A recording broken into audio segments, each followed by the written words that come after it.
As more Nigerians speak up on the federal government's approach to tackling the security situation in the southeast, this morning we'll still be staying on the escalating tensions in the geopolitical zone. Whereas the authorities have blamed the killings and wanton destruction of public property in the region on militant wings of the proscribed secessionist group, the Indigenous People of Biafra, IPOB. Many observers are pointing to the clamor for Igbo presidency in 2023 as the root cause of the crisis.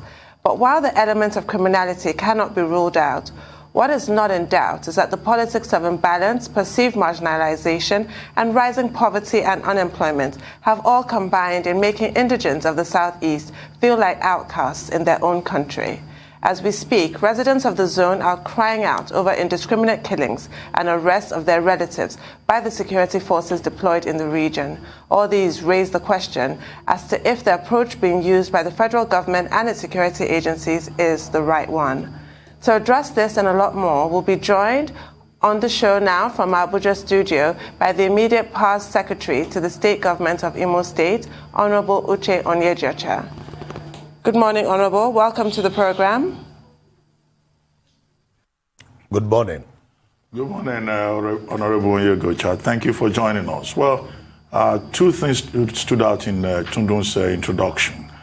The fact that the crisis in Imo State, the violence, the mindless killings, attack on police headquarters about 3 times now, attack on the prison in Wiri and the release of over 1,800 inmates, the murder of individuals. There was one, Ugachuku, who was murdered, who had returned from Germany. There's also the killing of Ahmed Gulak, who had visited the state. Now, she made a point about, could this have anything to do with Igbo presidency in 2023, the agitation for Igbo presidency? Are there some agents provocateurs who are, just making the Southeast so ungovernable? Or does it have anything to do, in your view, with local politics? Because, the police, the Inspector General of Police at a point said that some of those people behind it are linked to IPOB and the Eastern Security Network. What do you think? Is this a case of politics we're dealing with? Let me start by condemning the killing of any citizen of Nigeria in Imo State, be him a police officer, a military personnel, a correctional officer, or any ordinary citizen for that matter. I condemn it in every ramification, and we all should do. Police officers are relatives, our family members, so nobody will support the killing of his family members, whether they are in military or police uniform. I also condemn the attack on the Correctional Prison Services Office and the release of the people. But at the same time, I believe strongly that what is happening in Imo State is a case of crisis generated by both bad governance from the national and at the state level. I say this with every sense of responsibility. In 2015, I was a very active member of the APC. I was a senatorial candidate for APC when President Buhari ran for president in 2015. I was a fanatic of Buhari. And I am saying that I do not think that the reason we gave him all that support in 2015 was to have a situation where we will be excluded from his government in the spirit of his so-called 95% and the 5%. One expected that the president should have been statesman enough to appreciate that every section of the country worked very hard to ensure that he got elected as president and embrace all. But unfortunately, Mr. President failed in that direction.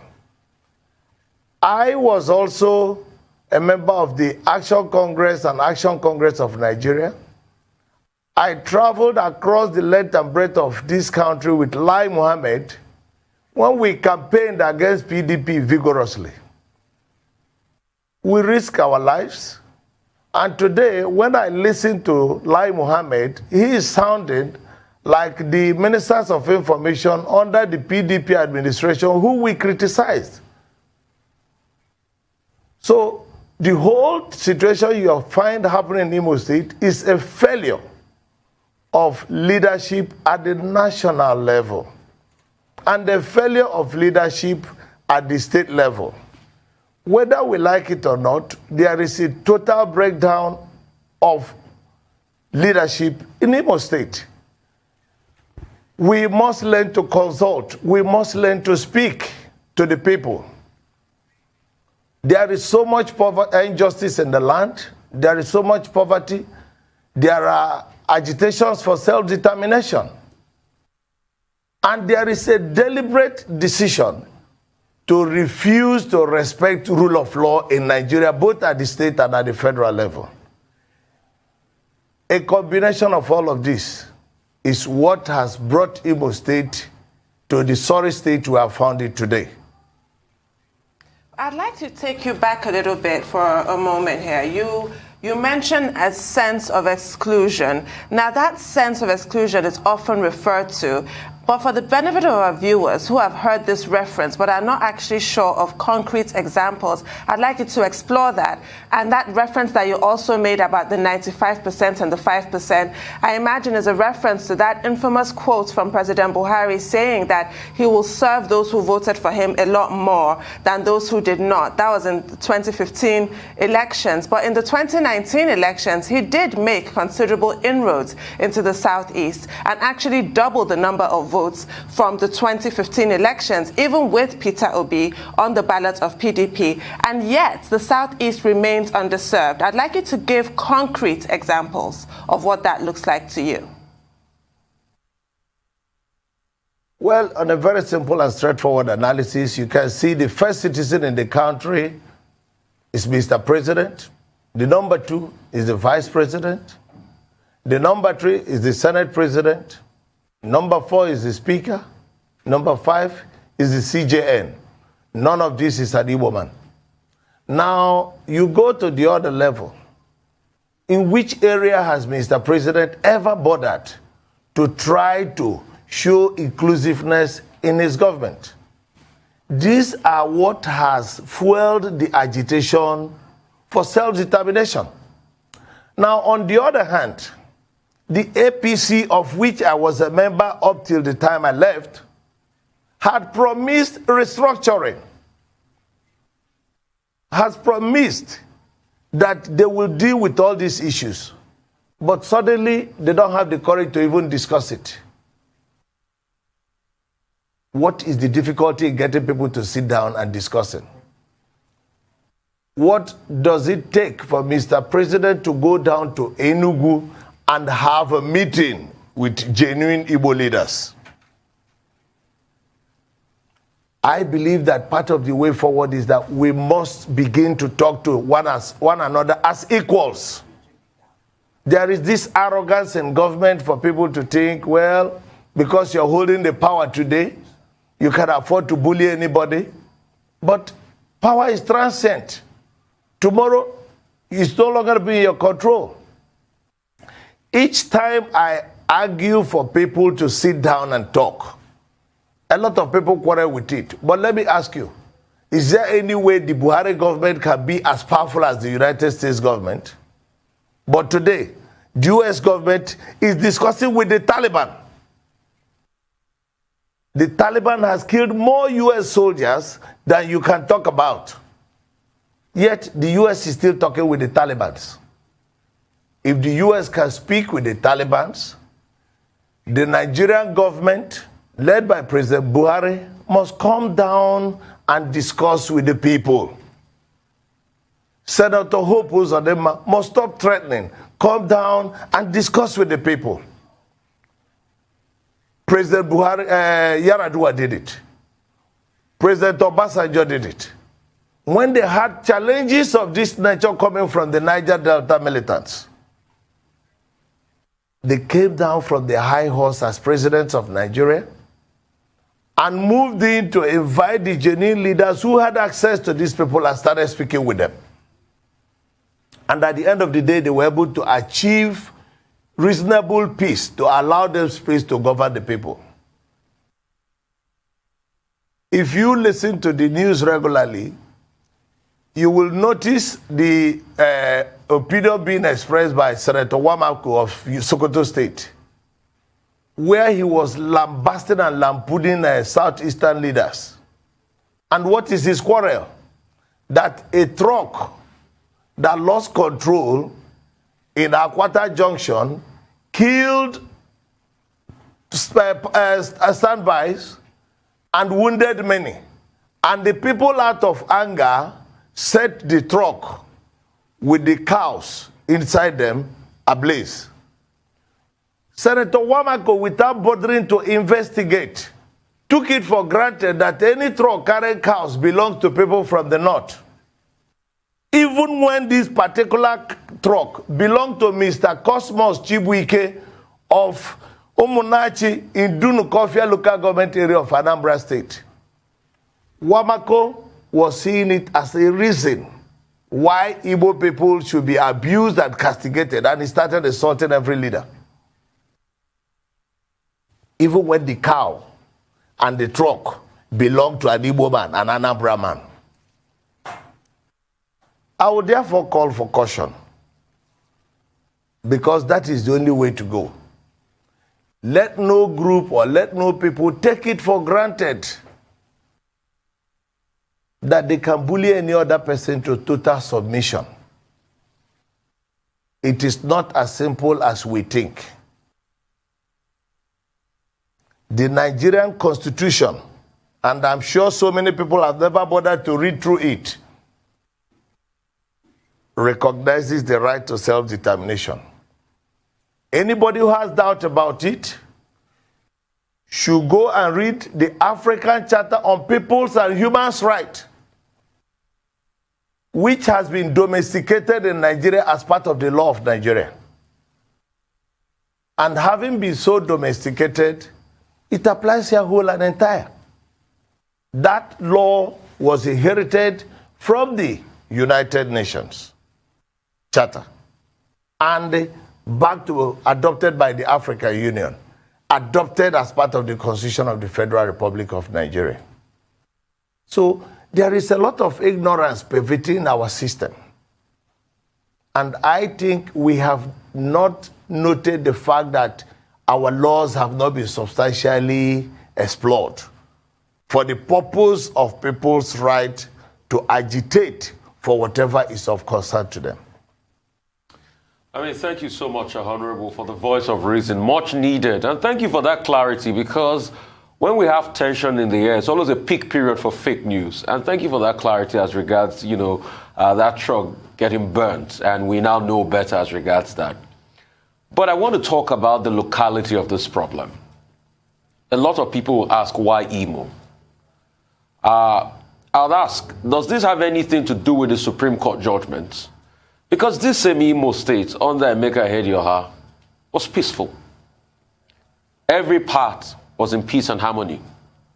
Nobody fought anybody. We had peace all through the streets of Imo. And all of a sudden, then the Supreme Court ruling came to place. And since then, it's been political brickbats. I mean, we can't say we didn't see on TV the back and forth between even the former governor, for instance, before Ihedioha, and the incumbent governor. Then it's been a slippery slope since then. And most of the violence is pretty much in Imo State. So why Imo? I keep asking. And does it really have anything to do with the Supreme Court ruling?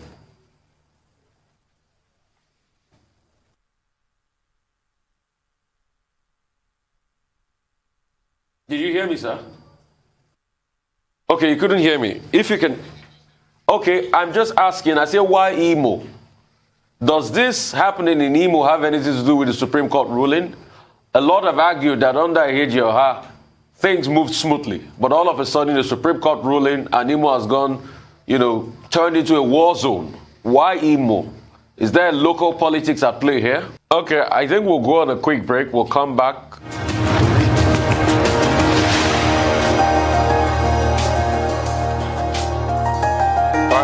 back. Still the morning show right here on the Rise News channel. We've got Secretary to the immediate past Secretary to the State Government of Imo State, Honorable Uche Onyeagocha. So like I was asking, I said, why now and why Imo?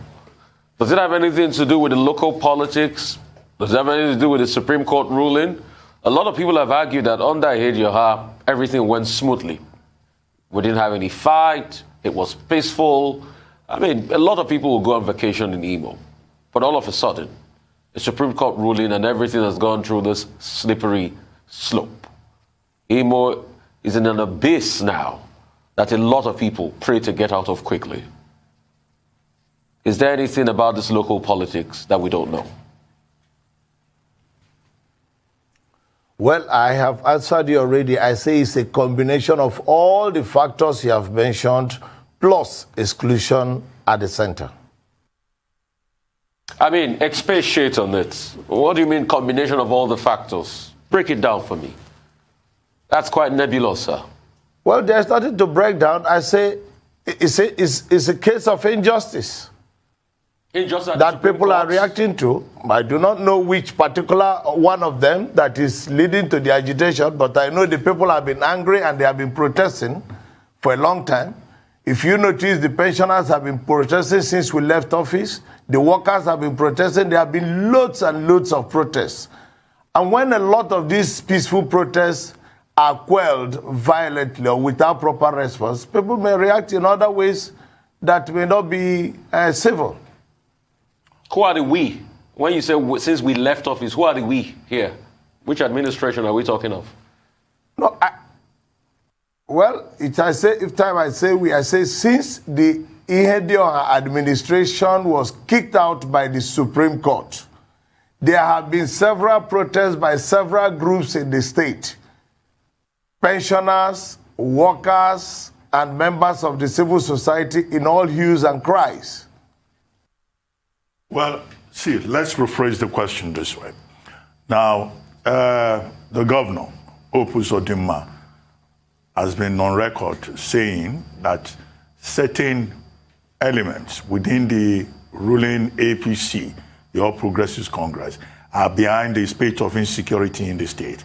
In addition to aggrieved members of the People's Democratic Party. In other words, he blames the opposition. He also blames people within his own party. What's your reaction to that narrative? Because he says that, look, there are some political leaders who are promoting the violence within the state. And you have been in that state. You've been secretary to the state government. Do you have any information in this regard? Not at all, but I want to say categorically that the PDP as an opposition political party in Imo State is not in any way involved in the violence in Imo State.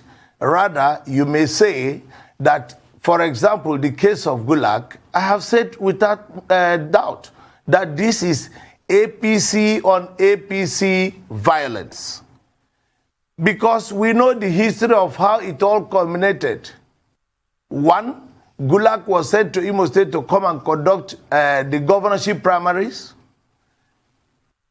We all have stories of how he took off with the result sheet, went to Abuja in collusion with Oshomole, they concocted their result. The rest of it is history. They have their issues among themselves. What has PDP got to do with it? What is our interest if APC are fighting against APC in Imo State? Do you know to what extent they can go? Because they are the ones holding power, and they are holding the reins of power. So it is their problem, it's their call. But our pain is that they are allowing it to affect the people of Imo State. They are allowing it to affect the Owerri residents, which is not fair. And then let us also face it. His Excellency the Governor is from Oru East local government area. A lot of the crises he has started from his federal constituency, which is made up of Oru East, Oru West, and Olu local government. The first time he invited and Osu local government. The first time he invited the military to come, He invited them to come to Osun local government, which is his federal constituency. The people who were killed in the first instance were from Oru East. So it is their issues. PDP has nothing to do with it. We have nothing to do with any of these militant bandit groups. And we will not have anything to do with it. So he should focus, talk less, and try to solve his problems. I believe if he sits down and makes serious effort to assess the crisis in the state which he is presently in charge of, honestly and sincerely, he might perhaps start the process of resolving the problems. But is it true, Honorable? Blame game is not a solution. He is in charge. But is it true, Honorable Onyeagocha, that in Imo State today, for anybody to get involved in the politics in that state, you need to have your small army of able-bodied men who will be offering you protection. Do you have something like that small army that offers you protection? Not that I know of in PDP, but perhaps maybe at their own level in APC. Maybe between the Rochas group, the Ararume group, and then Senator Hope Ododema's group. But none of that is happening in PDP, I can tell you for certain. Right, Honorable. What is your reaction to the resignation of the chairman of the Ebube Agu, retired Major General Umahi? And he wrote this letter claiming that he has received no funding and didn't even get an office. What does that tell you about the fight against insecurity in the Southeast? Well, once again, that shows the failure of APC in the Southeast to put its acts together. Because the chairman of the Southeast Governors Forum is David Umahi, who is an APC member today. And the next strongest person in that area is Senator Hope Uzodinma, who is an APC member. And the Obi Umahi, who resigned, is a brother to the governor of Ebonyi State, who is an APC member. If no other persons at least showed interest in funding the Ibubago, it should not include Senator Hope Uzodinma and Governor Umahi. So the big question I'm asking, why are these two APC governors refusing to fund their Ebubagu movement, even when it is headed by Governor Umahi's brother, when Governor Umahi is an APC member? So when you look at it in all ramifications, you will see that it's a failure of leadership and governance on the part of APC. There have been so much criticism at the national where people are saying that Igbo leaders are refusing to speak up. Let the Igbo leaders in APC at the national speak up. Ogbonnaya, Chris Ngige, the foreign affairs minister, Emeka Wajoba. If they are genuinely part of this government, they should be the first speaking out loud on it. But they are not genuinely part of this government at the center. Okay, let's still hop on that Imo politics. You talked about the RMF faction, the Okorocha faction, the Hope Uzodinma faction in the APC. You said the APC should look inwards as regards who killed Gulak. I want to go one step further. What is it that your governor, Ihedi Oha, did do during his time that Hope Uzodinma can learn from? Because you see, all these factions were evident there while Ihedi Oha was there. But we had peace in the states because we want peace. So what is it that Ihedi Oha did do that we can all learn from in all of this, despite the warring different factions, the Ararume and Rochas and other factions? For a start, Ihedi Oha provided a listening ear to every section of the state. For a start, Onyeagocha's government was inclusive and allowed participation of people even in the opposition political parties that fought against him. Onyeagocha's government was open and broad-minded, and you could get your message across to Onyeagocha no matter how late it is in the day. And I want to give you a practical example. With the approval and permission of Onyeagocha, when there was to be a big crisis in Egbema local government, between herdsmen and the Egbema community, we had an urgent security meeting with all the military leaders and the security agencies in the state, inclusive of the Miyetti Allah leadership, the herdsmen leadership, and Egbema community leaders. The meeting took place in my office. When we finished that, we went through some other informal means and had deep-rooted meetings. I stayed in my office till 2:30 a.m., monitoring and directing activities in Egbema. With Fulani herdsmen in my office, Miyetti Allah leaders can testify to this. They were in my office. They even later came to my house. We said, we don't need this crisis. We're a new regime. We kept talking to each group. Leadership is about consolidation. I have said it before. Leadership is also about gathering intelligence. Leadership is not about threatening. You will arrest Uche Onyeagocha, you will detain and make it, you get SSS to bully anybody. It doesn't solve your problem. If leadership is about bullying, America would have had their way in everything. This arrogance of poverty, of power must stop. Calm down from your high horse. Get back to the people. Talk to them. Even if they are people you do not like their faces. When I was a lawyer to the Niger Delta militants, I was not a member of PDP. I was actually a member of opposition. And it did not stop President Yar'Adua from inviting me over. And I helped to bring the militants to Abuja. And we were flown in a presidential jet. Imagine the president of the Federal Republic of Nigeria at that time, Yar'Adua, with all the powers he had, making a presidential jet available for me as a lawyer and some leaders of the Niger Delta militants to come to Abuja for discussion. We were lodged in the presidential suite in the Hilton. There's nothing stopping him from arresting all of us, shooting all of us, and killing off everybody. But he didn't do it. So all this talk about I will crush everybody, I'll destroy everybody, it doesn't help in governance. Hope Uzodinma should come down and meet with genuine leaders of the people.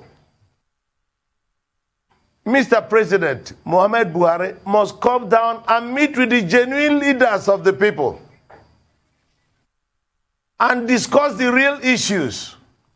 We are not talking about political contractors. There are many political contractors. They won't even allow you to discuss. They will be the first to arrive. But if you want to talk to genuine people, genuine leaders of the people, you can engage them. But I also want to suggest there is nothing stopping the genuine leaders of the people from meeting. I have read the statement of the Northern Elders Forum, signed by Hakim Baba Ahmed. There is nothing stopping Northern Elders Forum, Arewa Consultative Forum, Ohaneze Ndigbo, Afenifere, the leaders of the different ethnic groups in Nigeria, from sitting down together and begin the process of talking, if the government is refusing to organize them. We know that there is so much injustice in our system, and that the government is showing serious sensitivity to it. And that is why there is crisis all over the country. It is not a Southeast thing. Southeast is just a yesterday matter. No 3 days passes in Nigeria without at least close to 100 people being killed. When a government is no longer able to protect lives and property of their citizenship, of their citizens, then definitely that government has a challenge. And they cannot continue to pretend that it is very much in charge. Okay, Senator Onyeagocha. So I believe that the leadership can talk with the citizens. Well, Honorable, yes, I'm sure not many people will argue with you on that score. But earlier on, you referred to Senator Aliyu Wamako and the statement that he issued, where he referred to a truckload of cows set ablaze somewhere in Anambra State. But in that statement, he also talked about a truckload of onions being taken from the north to the south, to the southeast, and that also was set ablaze. You recall that the National Association of Union Sellers, in fact, issued a press statement saying that they will no longer bring truckloads of onions to the south anymore. He also talked about a truckload of gallons of palm oil being taken from the east to the north. That was also intercepted and also destroyed. So, but the main point that I think Senator Aliyu Wamako was making is that leaders in the southeast, that they are complicit in the crisis in the southeast, and that they are turning deaf ear to the attacks on people from the north. And then the coalition of northern groups, the Northern Elders Forum that you have referred to, they've cast Igbos as, the people creating problems in Nigeria. And they have appealed to the president that, look, if the Igbos want to leave Nigeria, they should be allowed to go. And in that statement by the Northern Elders Forum, the impression is given that Igbo leaders have reached a consensus that they can secede. Okay, where does this leave the clamor for Igbo presidency? Because I think, the narrative that is being pushed by every major group in the north is that, look, are these the people who want Nigerian presidency in 2023? Is it not better to just let them go? What do you say to all of this? Well, for the people in the north who are making that clamor, I'll take them back to the period of the June 12 struggle, of which I was a very active member. The Yorubas were heavily agitated. They were very angry. And they were all cursing and swearing, protesting. We were all over the world. Did it stop Nigeria from finding an Obasanjo to become president of Nigeria? There has never been any genuine intention for the presidency of Nigeria to go to the southeast. It is all blackmail, intimidation. But we have gone past that stage. Nobody is available to be intimidated or bullied anymore in this country. You may also have followed the statement made by Senator Bukachua, where he said that Igbo people deserve to die. He's entitled to his right to freedom of expression, but how is he going to enforce the dying wish which he desired for Igbo people? Unless he has to come and exterminate them, and exterminating Igbo people will amount to genocide. The world will not allow him to do so. So I insist, stop casting aspersion on Igbo leaders for saying nothing. Even when they say something, you will not want to listen to them. The ones with you in APC, have you carried them along? Are they feeling that they are genuine partners in the APC government? The share of the cake you have given to them, is it their genuine share? When people are excluded and you give them peanuts, and you expect that you are carrying them along, and at such a time as this, you suddenly expect them to perform magic. Based on what? And when you make that assertion, I ask you, has Bola Ahmed Tinubu been speaking out since the Oduduwa Republic agitation started in the southwest?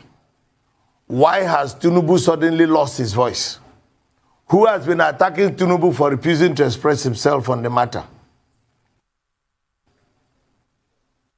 So I think we have to be honest to ourselves.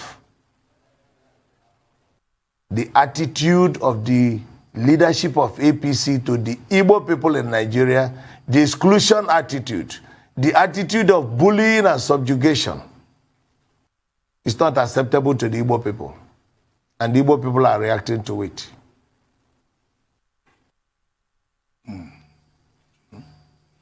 Well, food for thought. Honorable Onyeagocha, we thank you very much for joining us on the morning show. Thank you. I hope those you directed your statements to are listening and watching and will reflect on some of the points you have raised. Thank you very much indeed for joining us.